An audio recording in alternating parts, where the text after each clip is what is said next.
Dawn Foundation welcomes you all for this lecture series on World Heritage and Culture, the lecture number 118, which is happening right now. Dr. Sethuraman sir, Dr. Vedachana sir is going to be the resource persons. As you are aware, the Dawn Foundation is promoting heritage and literacy among the various stakeholders to sensitize the conservation and development of heritage by various ways and means like heritage walk, development, tourism, and village cultural immersion program, etc. For the information of the people, those who are joining first time, the Dawn Foundation is organizing this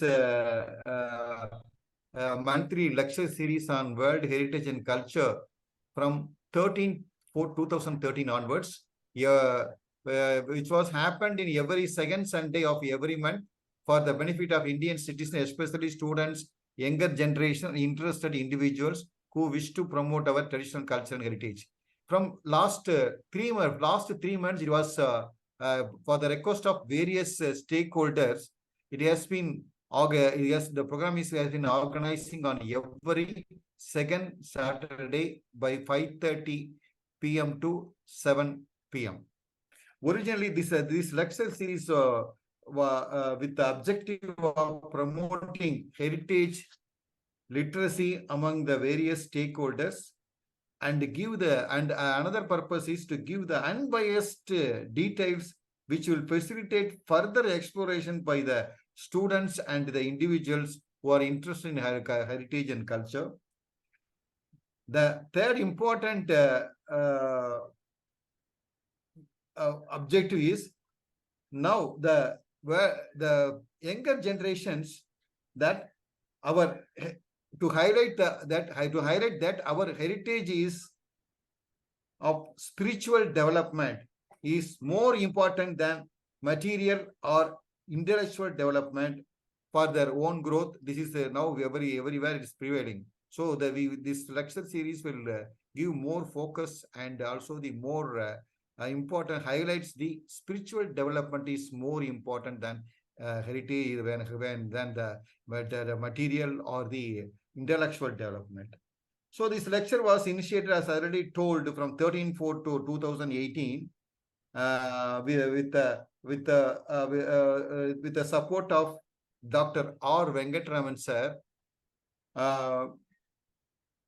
and after his demise, Dr. Sethuraman sir taken charge from 8/4/2018 onwards. Now this series is continuing,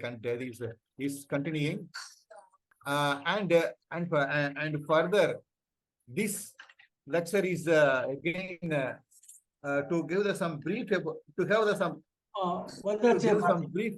give some brief about Dr.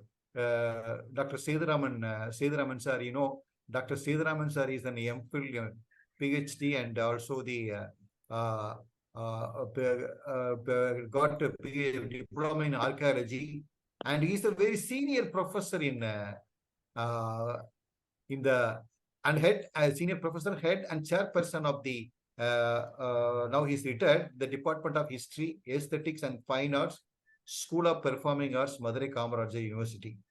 He's also served as UCG's Emeritus Professor Fellow. Further, he published more than 15 books and 72 research papers and got best book award by Government of Tamil Nadu on the history of Buddhist. And he is a member in various academic body, and he has guided many students in to get their PhD in their academic development. More than 32 PhD scholars are in various disciplines he has guided, and he has published 72 research paper. Still, his effort is continuing for this development. He is associated with Dawn Foundation for more than a decade for making this sort of promoting heritage literacy and also the heritage orientation to the various stakeholders. And Dr. Vedacharam sir, he is an eminent archaeologist. He is he's also got PhD from Madurai Kamarajar University. He is served more than 35 years in the Department of archaeology in Tamil Nadu government. And he is in 33 years, actually, I told you the 33 experience in Tamil Nadu State Archaeology Department. And he has also published more than 50 books and 100 research papers. He's also got many awards for his book, and especially for the historical social geography of Pandya country in 2021, and also his best book on Parakrama Pandyapuram by Tamil Nadu government in 2000, and he is also the member in various academic bodies like Indian History Congress and the Epigraphical Society of India, etc. like that. And both eminent peoples are supporting us for the several years in promoting the initiative of Dan Foundation for the more than a decade. Now, as you and the kind attention of the students and faculty members who wish to have the participation e-certificate and soft copy of the document of this lecture, we request you to fill up the Google format in the chat box of the Zoom. This link will be opened by 6:20 p.m. So that time they will open the link and give the details. This will facilitate us to give the participation certificate and also the soft copy of this lecture series. Last month, last lecture, that is 117th lecture, the nearly 39 students want to have the e-certificate. We have distributed the certificate, and students also received that. This month also we can do that. If for that purpose you are requested to fill up the open the link by 6:20 p.m. in the chat box. Do the give that format in a Google. The link will be in the link. You can give that. Now I request Dr. Sethuraman sir and hand over this platform to Dr. Sethuraman sir for this 108th lecture on water and culture. Now, Dr. Sethuraman sir will take charge. Dr. Sethuraman sir, please take care. Good evening to all participants. This is the 118th lecture under the World Heritage Lecture Series. Today's topic is water and culture. There is a say in Tamil, Neerindri Amayadu Ural. There is no life in the world without water. So water is an essential life source. We all know that how far water is essential for all living beings, not only for human beings, even for all animals and other living beings. So, the role of water in Indian culture is our today's topic. Culture is a value-based one, and it is not a material-based. It derives its origin from the villages where the life is nature-based. Man has evolved his life from the lowest level. Serving the need is culture. Culture is not self-centered. The primitive man first offers a guest with water to drink. Even today, in many villages, if you go there, if you go to a house, they will first provide you water to drink. Then only they start speaking to the guest. It is continued for several hundreds or several thousand years. This is one of the primary cultural lifestyle of the Indians. This is attitudinal and does not belong to a particular state or people in India. It is a pan-Indian custom. Hospitality in backward area is more prominent than in the cities, where we have different types of people hailing from various regions. Even the animals follow certain unique culture. An animal kills another animal for food, but spares its young ones. Return evidence is the basis of history. Adhia phone கேட்டு phone வாங்கி கொடுத்தேன். சரி back ஆகி open ஆக மாட்டேங்குது. இல்ல open பண்ணிடுறேன். When man started gathering food, he then initiated agriculture, which is the starting point of culture. In Indian culture, water is linked in every social aspect of life. There are different aspects of uses of water: drinking, washing, bathing, cleaning, and irrigating for agricultural development. These are the uses of water, not only in India, elsewhere in the world. Man-made storage of water is called civilization and physical activity. Purity is associated with ritual cleaning. Many status differences are expressed in terms of ritual purity. And pollution, complex notions that vary greatly among different castes, religious groups, and regions. High status is associated with purity and low status with impurity or pollution. It is often felt that a Brahmin who has just taken a bath is more ritually pure than a Brahmin who has not bathed a day. Water has been taken as purifier of the mind and soul. Before any sacred function, to take a bath by chanting mantras, one transfers the physical to metaphysical. Mind is more important. If mind is good, your soul will be good. That is divine.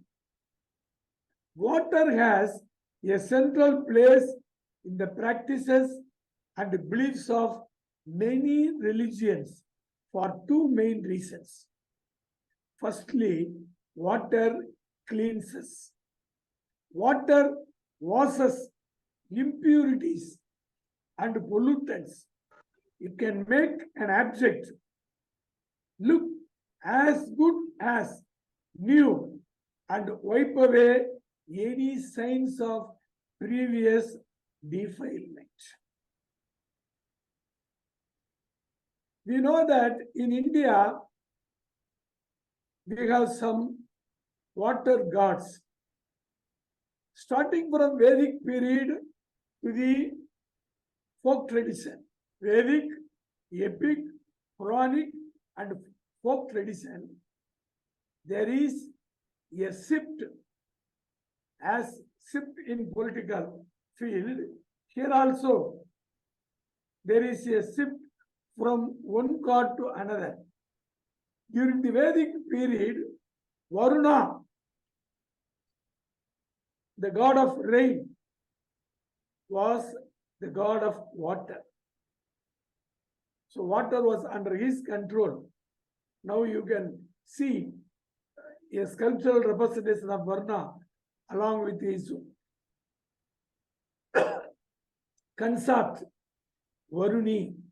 So during the Vedic period, Varuna was the water god. And during the epic and Puranic period, you can see Vishnu had taken charge of water. You can see Vishnu is always seen laying on the water. And Gajalakshmi also was bathed by elephants with water. It is Gajalakshmi sculpture from Sanji Stupa, 1st century AD or 1st century BC or AD. So, the date is not certain.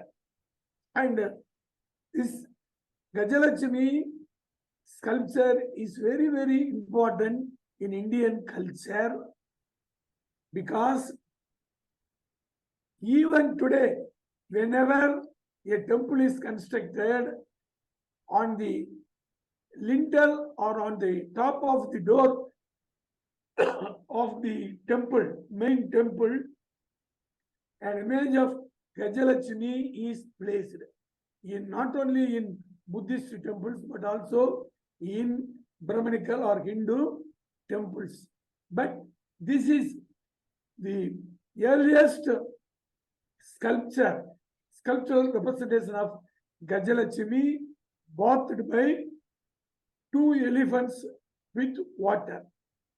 Then Vishnu has taken, because Vishnu is always lying on the water, on his serpent bed, you can see. This particular sculpture, it belongs to the late 5th century. Ananda Sai, it is from Deoghar. There is a Dasavadara temple of the Guptas at Deoghar. Now this place is called Devgiri. Previously it was called as Deoghar. Now it is called as Devgiri. You can see. So he has taken charge of water during the epic and Puranic period. When come to the folk tradition, you can see Ayyanar. Ayyanar is the god of water. Whenever you go to a village, you can see Ayyanar sculptures are placed on the banks of the water tanks. So Ayyanar is considered as the guardian of the tanks, water irrigational tanks in the villages. And in some places, the folk goddesses also are considered as the guardians of the tanks, irrigational tanks, or even drinking water tanks. The best example is the Nubur Gangai at Alagarkoil. So this is the shift of the power from Vedic period to the folk tradition. So these are some of the water goddesses, gods and goddesses who protect water for the benefit of the people. There is a universal reverence to water in almost, next slide, sir, in almost all of the major religions of the world. Most religious beliefs involve, this is Indus River, which gave rise to the largest human civilizations. It is the earliest civilization in India. And there is a great bath in Mohenjo-daro, which was earlier considered as swimming pool, but it is not a swimming pool. It is located at the center of the city of Mohenjo-daro. It is a bathing center. This is the best example of the influence or the importance of water in Indian culture. Because it is here, this tank, the Great Bath tank is filled with water periodically for the benefit of the people to take bath. The best occasion is when the people attended the funeral functions, they used to take bath here before going to their houses. This is the most important function of this great bath. So even during the industrial civilization, water was considered as a sacred one to get away from pollution or taboo. So there is a universal reverence to water in almost all of the major religions of the world. Most religious beliefs involve some ceremonial use of holy water. In India, the water of river Ganges is treated with such reverence. It occupies a unique position in the cultural ethos of India. Ganga, you can see Ganga is standing on her vehicle, Mahara. So one is from Amaravati and another is from another place called, it is a Godavari river.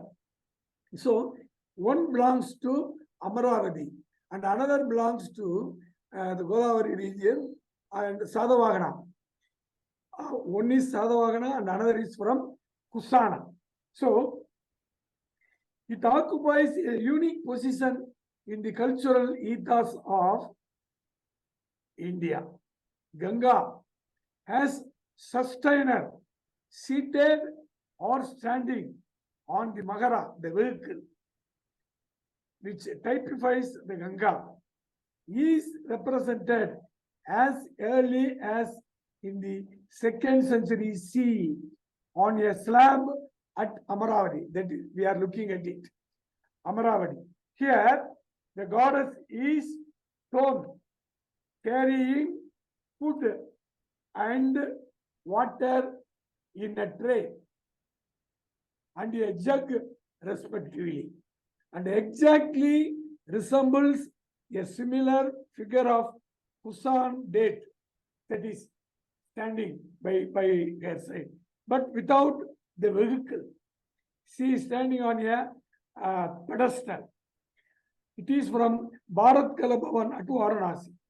This attitude of the goddess suggesting abundant water and a never failing supply of it and food obtained by a plentiful harvest of splendid crops raised without at least the least effort in the river irrigated area. The story of the penance of Bhagirath for the descendants of the Ganga indicates that Ganga has been India's river of faith, devotion, and worship. This scene, this is one of the important events taking place on the banks of the river Ganga on every evening. This is called Ganga Aarti. It is very popular in Varanasi and Haridwar. It is a sign of thanksgiving. It is an attitude of thanksgiving to the river Mother Ganga. That is more important. Every day, even today, you can see this scene. Next. The descent of, this is the devotees taking holy bath in the Ganga water. It is from Varanasi. Next one.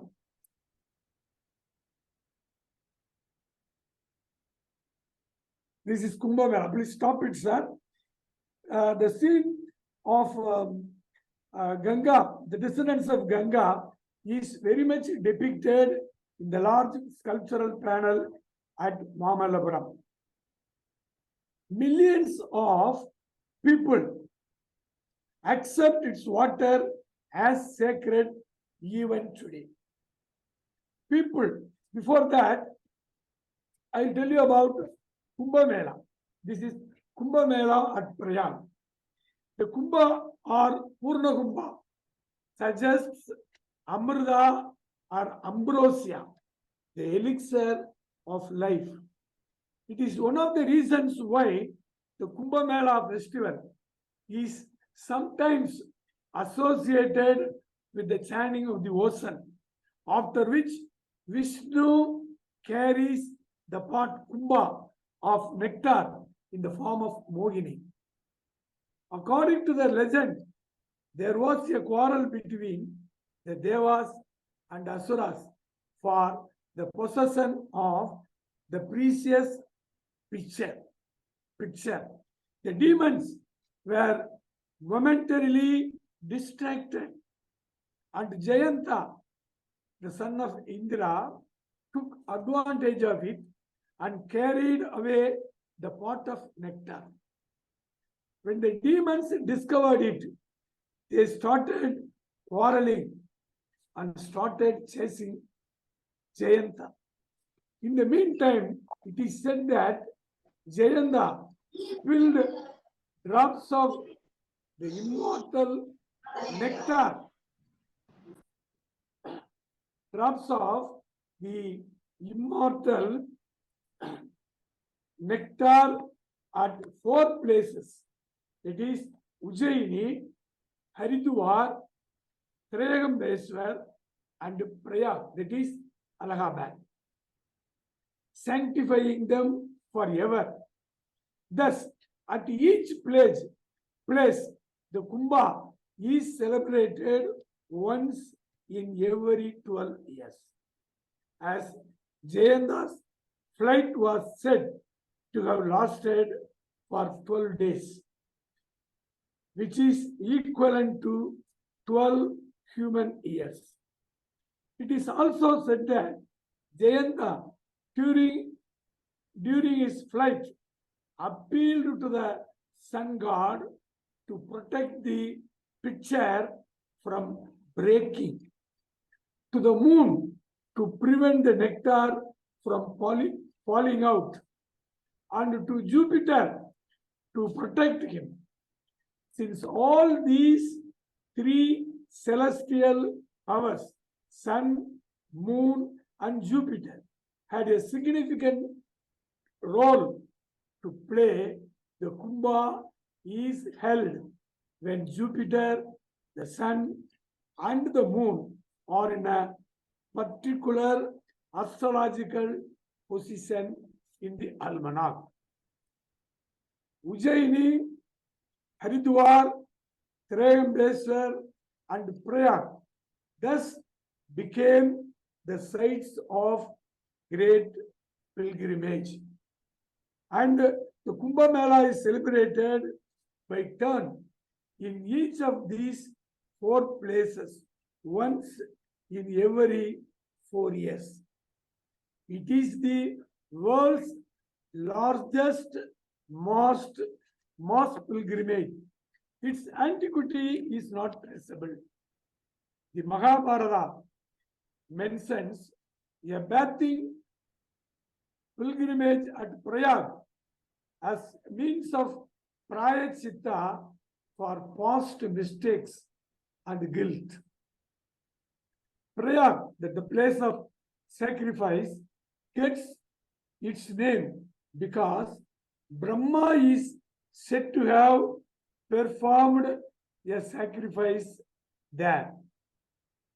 Its importance as a great pilgrimage site derives from its situation at the confluence of the Ganges and Yamuna rivers and the mythical river Saraswati, which is supposed to flow invisibly into the Ganges from its sacred underground course. The picturesque confluence of rivers at Prayag has made it a great Tirtha. And Kalidasa, in his Pratvara Vedivin Vesida Purna Kumbha in Raghuvamsa, chapter 63, describes it is the Kumbha Tirtha is a painting in words, like the masterpiece of the sculptor, which has glorified the Tirtha by representing the rivers personified on their streams, which comingly and flow to meet Samudra Raja as depicted in Udayagiri cave in central India. In Hinduism, statues of Durga and Ganesha are immersed in rivers at the final stage of festivals, Durga Puja and Ganesha Chaturthi. Making of Ganesha by Parvati with soil is a sacred act. We are enacting it every year. It is not just celebrating Chaturthi, it is making Ganesha. It is the making of the image of Ganesha. Next one, sir. The descent of Ganges. This is from Nubra Gangai, and this descent of Ganges. Please show the descent of Ganges. It represents Shiva. Ganga requests Shiva to accept her in his locks of hair. This particular sculptural representation is found. It is from Bihar, and it is now in the Indian Museum, Calcutta. So millions of people accept Ganga's water as sacred even today.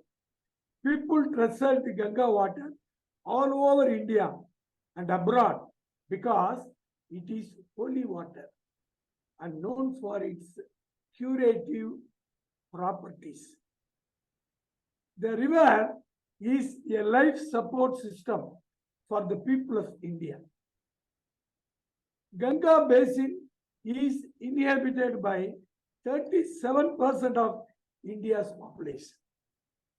It drains 8 states of India. It flows swiftly 250 kilometers in the mountains, descending steeply to an elevation of 288 meters above the sea level. It enters the plains at Haridwar. That is why that place is called Haridwar. That is the doorway.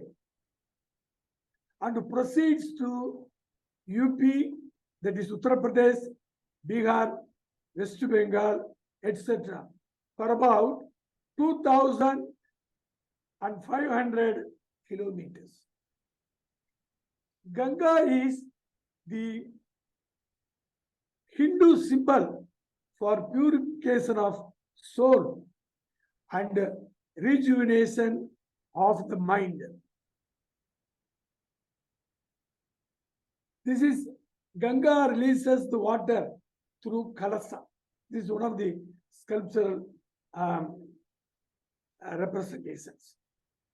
So, Ganga is the symbol for purification of the soul and the rejuvenation of the mind. The Ganga has Tripadaka, the sacred river, purifying the three worlds, is the theme of a sculptural narration on a pillar in the Virupaksa temple at Pattanakkal. Here, she is represented her great spirit of self-sacrifice and kind compliance with the wishes of the Vasus. Next slide. Vasus were born to her because of the curse of Vasistha. This is Shiva receives. There are so many sculptural representations in which Shiva receives Ganga on his matted locks. This is a very beautiful 6th century, late 6th century or beginning of the 7th century sculptural representation of the Pallavas. It is Gangadhara.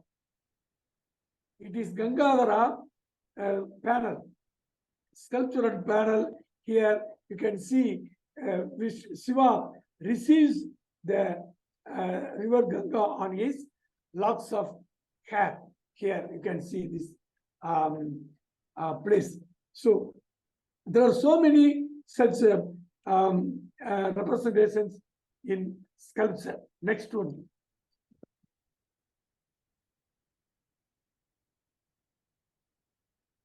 This is 11th century sculpture. That is Gauri Prasada Murti from Gangaikonda Cholapuram, the famous temple constructed by the great Rajendra Chola the first. It belongs to 11th century. Here you can see where one of her upper arms receives Ganges, and Parvati got angry, and here he pacifies Parvati. That is why this particular image is called Gauri Prasada Murti in Gangaikonda Cholapuram. In Mamalapuram also we have such representation. Next one, sir. Where Ganges, the Ganga is descending. And this is another important sculptural panel from Pattanakkal, which I have already told in the Virupaksa temple. You can see here, it is represented her great spirit of self-sacrifice and kind compliance with the wishes of the Vasus. The Vasus were the demons. They were born to the river Ganga because of the curse of Vasistha, and her effort to wash the remains and raise to heaven the sons of Sagara, who were burnt ashes by sage Kapila, whom they attempted to attack for carrying away their sacrificial horse, as they supposed, by the presence of the animal in his vicinity in Padanaloka, that is the nether world. The nether world is that is full of water. The nether world is always indicated with the serpent hoofs. So it is indicated by the Diggaja also. Here there is the representation of Diggajas supporting the earth, and the 60,000 princes who rest in one body against Kapila are suggested in aggressive figure, attacking a sage and approaching of Ganga is, as in the other panels, suggested both by a stream and her anthropomorphic form as a damsel. Her descent to earth is shown in this panel, where the stream and the maiden representing it approach Shiva, who receives her on his locks and imprisoned there. You can see in the middle panel, you can see Shiva receives Ganga and imprisons her. Shiva's vehicle, bull, is also seen in this panel. The next one, sir. Divine water is consumed in the temple. This is also a continuation of that particular the previous panel. Ganga received in the water vessel by the sage. You can see the sage is seated here and he carries a water vessel in which he receives Ganga in the water vessel. This is also from Pattanakkal. So, divine water is consumed in the temple after puja, worship, and rituals. This is the continuation of the same panel. You can see these are all representing the descent of Ganga to the earth. Before descending to the earth, she descended to the Shiva's locks of hair. From the locks of hair, again he descended to the earth. Next. The divine water is consumed in the temple after puja, worship, and rituals. Idols of worship are sprinkled with water, that is Abhisheka. Divine unifies and devil divides. Ablution to the God with water has been divinized. Therefore, our ancestors were very clever in not polluting the water. Even today, polluting the water is always considered as a sin. So, it is connected with water and considered as the property of the God. We invite all the rivers to dwell in the water. Ganga, Yamuna, Saraswati, Narmada, Godavari, Sindh, Kaveri. When ablution is made to God.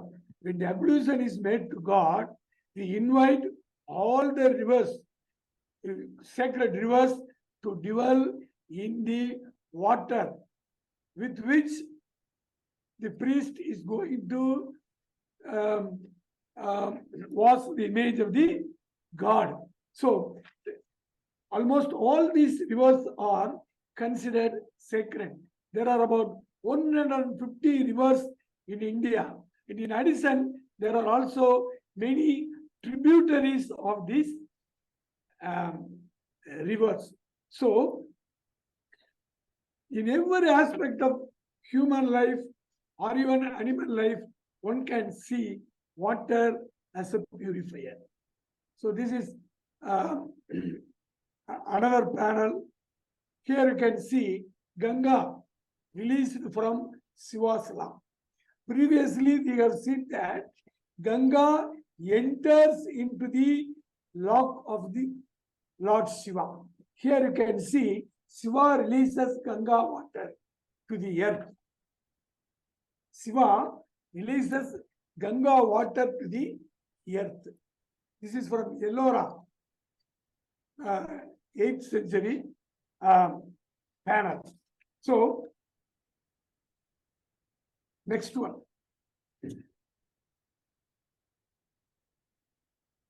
This is the descent of the Ganges from Mamallapuram. At the request of Bhagirath, Ganga accepted to descend on the locks of Shiva and from there to the earth.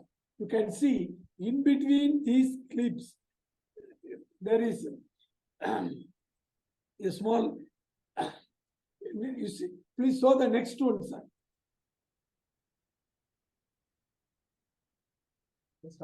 There you can see Ganga is descending. Ganga is in the gap between these two. You can see Ganga is descending. You can see the animation technique. One by one, she is descending, and she is shown as a serpentine woman, because serpent is not only the symbol of fertility, but also the symbol of water. Water itself is a symbol of fertility. So here she is shown as a serpentine woman. This panel is the largest sculptural panel in the whole of India. Next.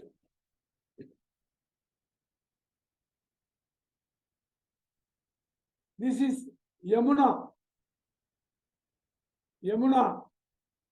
holding the water pot. Next one.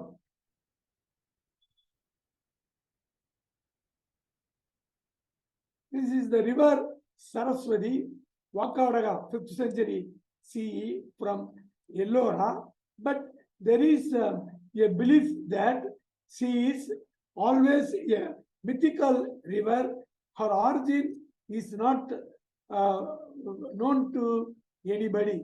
But there is another belief that she originates from a place called Badrinath, which is on the borders of Tibet and India, Badrinath, and there the river flows underground.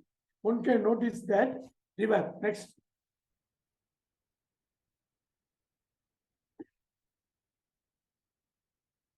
This is the confluence of Ganga, Yamuna, and Saraswati at Prayag.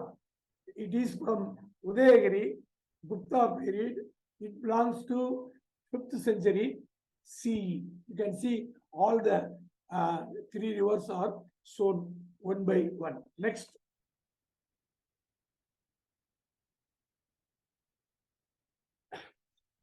This is also 8th century panel from Rashtrakuta, that is Ellora. It shows the confluence of 3 rivers. Next. Just I want to see the pictures and explain. So Ganga and Yamuna guarding temple doorway.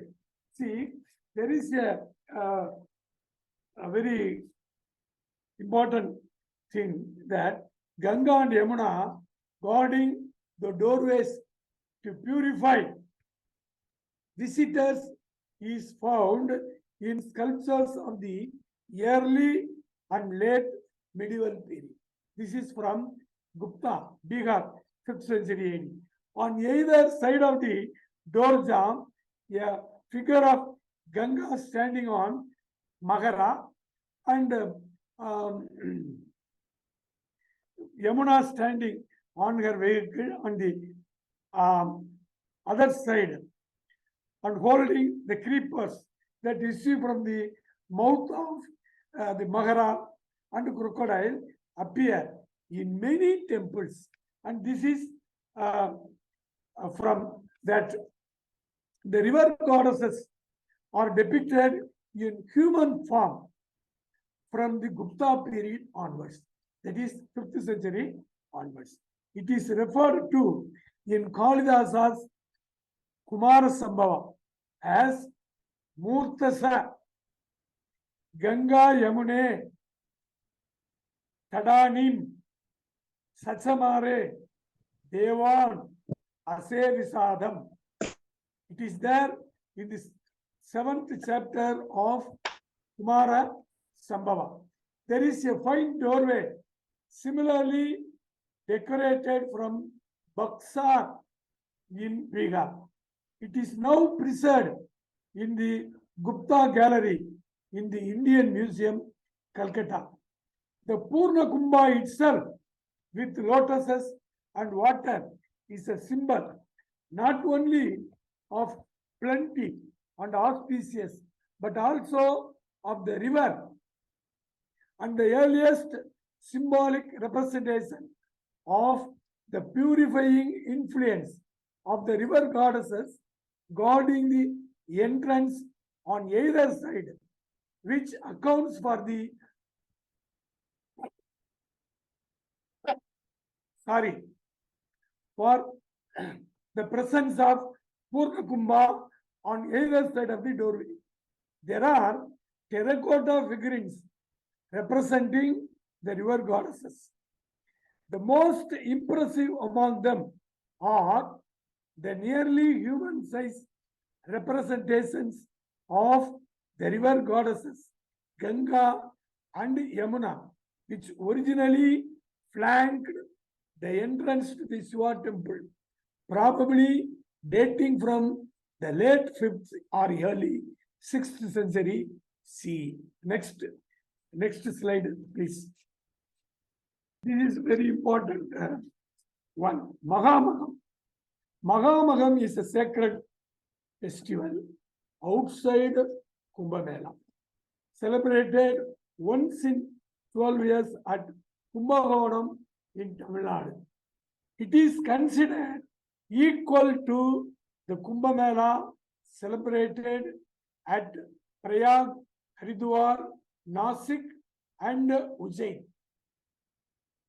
This festival is celebrated on the full moon day of the star day of Magham in the Tamil month of Masi, that is Masi Magham, which falls in February, March. This festival is believed to have been started by Brahma. It is also associated with the orbital cycle of Jupiter, as in the case of Kumbh Mela.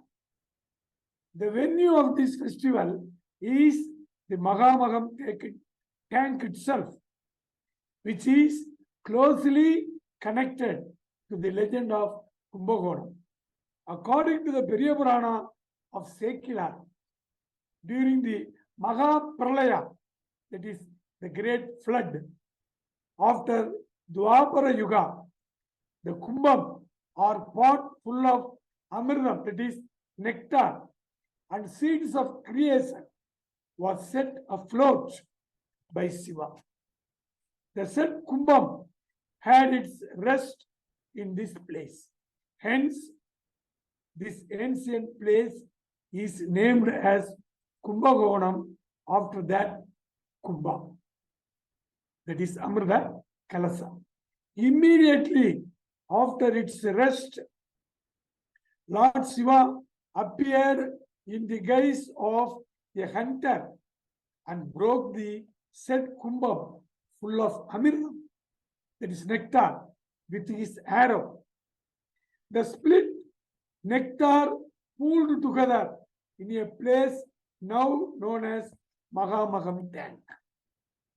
The tank spread over about 20 acres and dotted with shrines for Shiva along its border and corners is regarded as a confluence of 9 rivers or river goddesses. They are Ganga, Yamuna, Saraswati, Narmada, Godavari, Krishna, Tungabhadra, Kaveri, and Sarayu. According to Periya Purana, on this day, these 9 rivers rejuvenate their waters by cleansing themselves from the sins they have taken on from those who bathed in them over the years. The above named rivers are also worshipped as sculptures placed in the Vishwanatha temple located at the northern bank of Mahamaham tank. So this is one of the important festivals celebrated sanctifying water and the sacred rivers. A bath in the river Tamarabarani at Tirunelveli. This is Purna Kumbha flanking the doors, and you can see Gajalakshmi also. This Purna Kumbha is filled with water. Next, an image of Agastya. We all know that it is believed that Agastya brought river Kaveri to the south, particularly to the Chola country. In almost all early Chola temples, they carry the images of Agastya on the southern wall of the Shiva temples. So, it is to respect Agastya, who brought the plentiful of water, that is the Kaveri river, to the south. Next, this is river Kaveri. It is believed that Agastya only brought, there is a story that he brought a commander, that is a pot full of water for drinking, and when there was a natural call for him, he saw a boy, small boy by his side, and he asked that boy to protect this pot of water. And when he left that place, the boy immediately he just touched the water pot, and it fell down. Immediately the water flowed on the earth. So it became the river Kaveri. It is a belief among the people of the Tamil country. Next, and Adiperukku is very much celebrated here. You can see this. Adiperukku festival is celebrated in mid-July, when the river is in full flow. I think even this year it was celebrated a few days ago. Kaveri is worshipped as a pregnant woman. Every house will make food and offer it to the water everywhere. So, Jalara stepwell in Rajasthan is famous for its supply channel to distribute water for religious rites, royal ceremonies, and community use. Rig Veda says that those who bathe at the place where the two rivers, white and dark, flow together, rise up to heaven.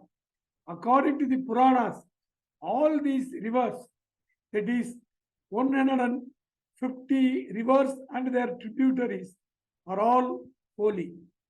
All these rivers are Gangas that run to the sea. All are mothers of the world, and all are known to be destroyers of the world's sin. A bath in this is sacred place, Rameswaram, given during the Adi Amavasa and Tayyamavasa and many other important days. People used to take bath in the ocean, which is located in front of the temple, Rameswaram temple. This is a sacred sea bath. This is also very important. People used to perform this Sraddha for their ancestors' soul.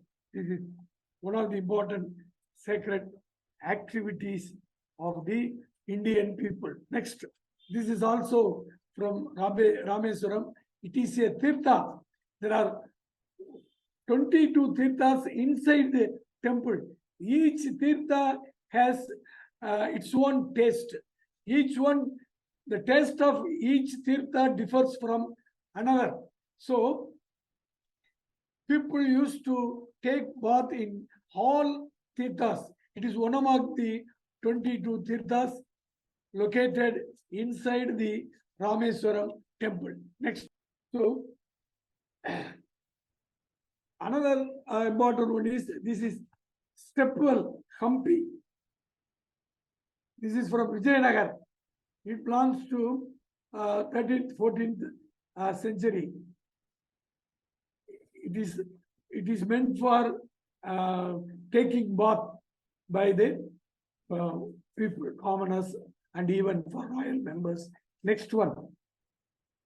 There is another step well also from another place, and a bath. This is Rajasthan. I told you this is from Rajasthan. Next step.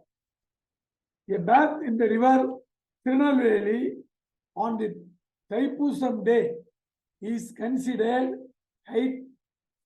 This is a tank from Yanaimalai near Madurai.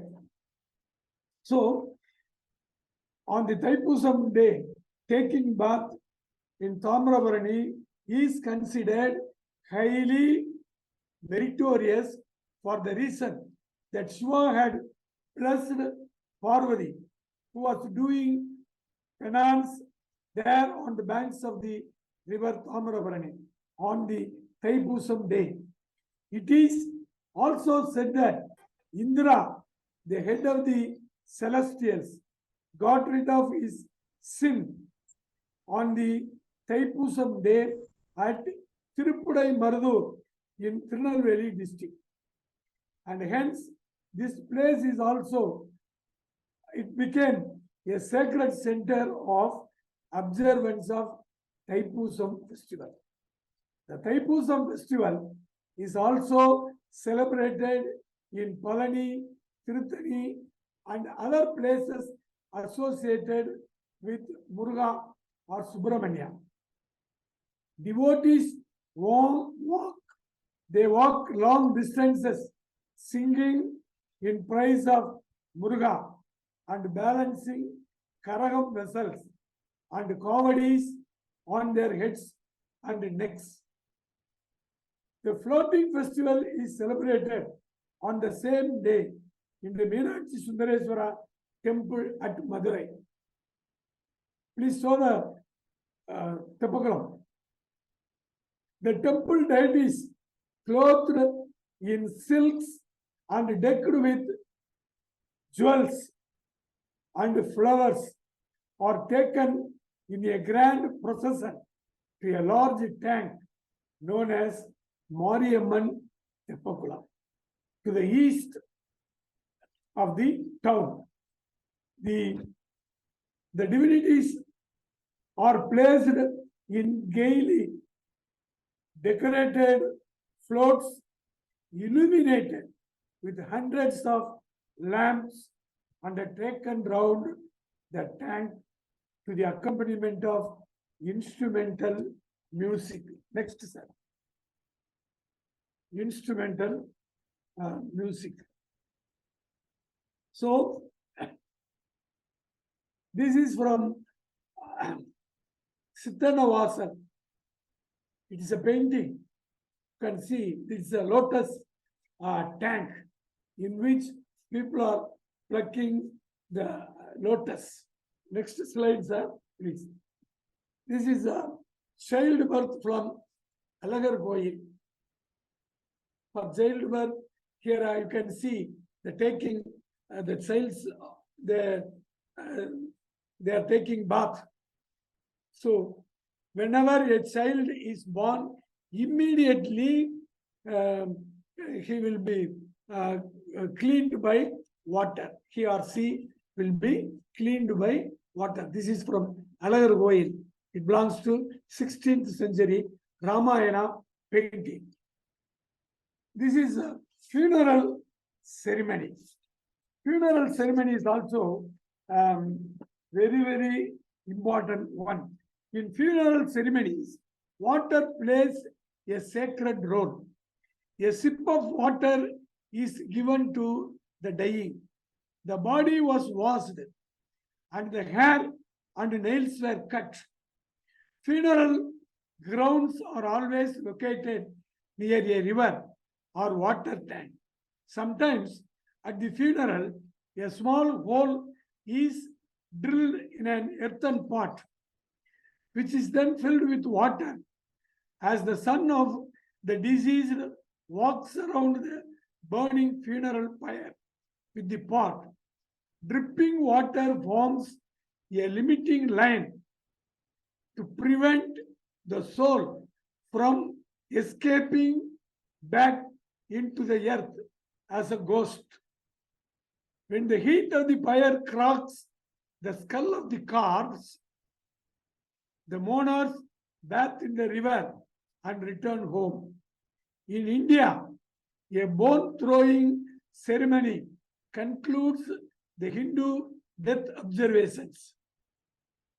Within a year after death, the remains are taken to the rivers and thrown into the sacred water. The Chola monarch Rajaraja I seemed to have offered water to the departed soul in the river Kaveri. In Buddhist funerals, water is poured into a bowl placed before the monks and the dead body. As it fills and pours over the edges, the monks recite. As the rains fill the rivers and overflow into the ocean, so likewise may water, what is given here, reach the departed soul. For the dead, the Ganga has an epithet. Swarga Sobana Sarani, the flowing staircase to heaven. There is no theme more pervasive in Ganga hymnody than the yearning for the lap of Ganga at the time of the death. This is very, very important function in human life. A feature of Pallava architecture seen at Varaga Mandapa and one which comes to fruition in the early Chola monuments is the presence of a tank preceding or later surrounding the monument itself. The use of tanks or other artificial reservoirs of water and of water symbolism in general seem to have played an important role in Pallava iconographics. One aspect of such symbolism may have been a reference to one of the practical aspects of kingship, that of providing public irrigation reservoirs. Here, the tank extended across the entire front of the cave, this Varaha cave, so that when it is full of water, the devotee would have had to cross the water to reach the cave. Another important symbol is the Brahmavishwara temple at Ullamangai. The Brahmavishwara temple is situated in a shallow masonry pit, a fairly common feature of the early Chola temples. Apparently, so next one, apparently originally intended to have been filled with water. The lowest member of the temple base is carved in an inverted lotus design, and thus the temple was probably conceived symbolically as rising from the cosmic waters on a lotus. Such direct use of water and water symbolism seems particularly to have been a southern Indian feature, as suggested in early Pallava caves and temples, although not in this precise form. This is the Brahmavishwara temple at Pulamangai. The earliest sculptural, this is coronation. The coronation of kings is connected with water. During this ritual, water is poured on the head of the king, and he is supposed not to cut his hair, at least for 1 year. It is believed that during water pouring ritual, the hair of the king gets power. It prolongs for at least 1 year.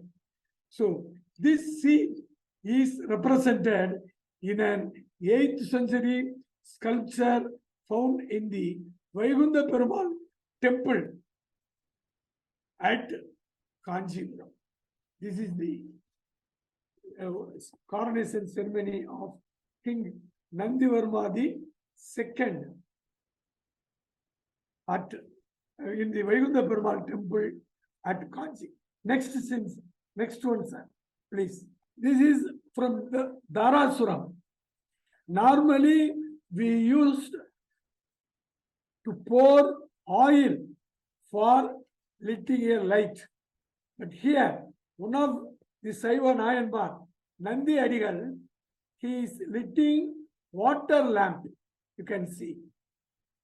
He pours water and lighting the lamp instead of oil.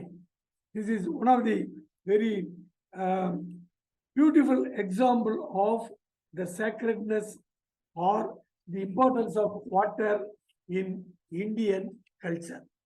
Next one, sir. This is boating in backwaters. Okay, next sculptural representation of Shiva in human form. This is Jambugeshwara, Jalagandeshwara temple, Thiruvanekam. The earliest sculptural representation of Shiva in human form is found at Gudimallam, which belongs to 1st century CE in Andhra Pradesh. Here, Shiva holds a water pot in his left hand.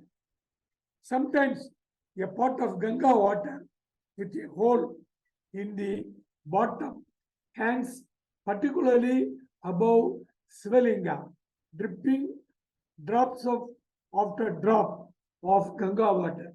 This is the dripping of drop after drop of Ganga water of Shivalinga is seen in many temples in northern India. The Puranas call the rivers as Vishnupadi after its origin from Vishnupada, the foot of Vishnu. So, the Vishnu with his third stride said to have pierced the upper limit of the heaven with his toe and released the heavenly waters. According to the Puranas, one day Narada had a doubt about Maya, that is illusion, and asked Krishna about his Maya. Maya is dreamy during waking state, not sleeping state. Krishna said that he came out of water and will dissolve in water. To testify it, Narada dipped into the water and born as a woman in Banaras. He enjoyed all human life with 27 children. At one point of time, he lost children and husband in a war. Then he entered into fire and came out of water as Narada. It is Maya. It is illusion. Everything comes out of water, and water is the symbol of Maya in Indian culture. In those days, when the writing material was not available, promises were made by pouring water in the palms. This is called Satya Pramana. The best example for this is the performance of Kanniga Dana by the father of the groom in marriages. It is very well represented in the Kalyana Sundara sculptural panels. You can see Kalyana Sundara sculptural panel. Here, Vishnu pouring water on the hands of Shiva. That is, he is giving his sister Meenakshi or Parvati in marriage to Shiva. It is a promise made by Vishnu by pouring water, because in those days the marriages are not registered. So this is more powerful promise than registering. Even in inscriptions also, the king's promise by pouring waters also. So a Vedic myth says that Indra, who had pillared apart heaven and the earth and established the sky between them, engaged in combat with the great serpent Vritrasura, who coiled around the vault of heaven and closed up the celestial waters within. The waters stored in the vault of heaven are often identified with Soma, the nectar of the gods, and the strengthening elixir of immortality. In defeating Vritrasura, Indra set free these divine waters for the nourishment of the earth. The seers of the Rig Veda praised the life-giving waters set free by Indra. The waters are identified here as goddesses, set free from their heavenly home by Indra, who dug their channels. They are rivers of blessing and purification, and they are referred to as mothers. Their waters are not only the soma of the gods, but the milk of the mothers. The ancient Indians greatly loved flowers and trees. Megasthenes describes with wonder the beautiful parks surrounding the palace of Chandragupta Maurya. Many references in Sanskrit literature show that wealthy citizens had gardens attached to their houses. As in all hot climates, an expanse of water was an almost essential feature of the garden, and the parks of the wealthy contained artificial lakes and pools, often with fountains and with steps leading down to them for bathing. A further refinement for cooling the air in the hot season was the water machine, Varyantra, which from the description of Kalidasa seems to have been a sort of revolving spray, rather like that used to water lawns at the present days. This is about the importance of water in Indian culture. Thank you very much for listening to me. Okay. Thanks a lot for all listeners. Okay, we believe that the lecture given by Dr. Sitharaman sir, supported by Dr. Vedachalam sir, is given a great orientation to you. I think you are very clear in mind about this water and culture. That's what we make a conclusion like this. And now I request Mr. Karthikeyan to give vote of thanks to the participant and also for the resource person. Karthikeyan, please take charge. Thank you, sir. Thank you. So water is very essential for everyone. The celebration of the water through our culture was very well elaborated by our Professor Dr. Seduraman sir. It was well prepared with the help of Bharati sir and Vedachalam sir. We have to thank both of them for this wonderful presentation. So, and we also extend our thanks to the participants who have listened very patiently, especially the students they have came from American College and the Lady Doe College. Their presentations are, their participations are more than other colleges. So we thank them.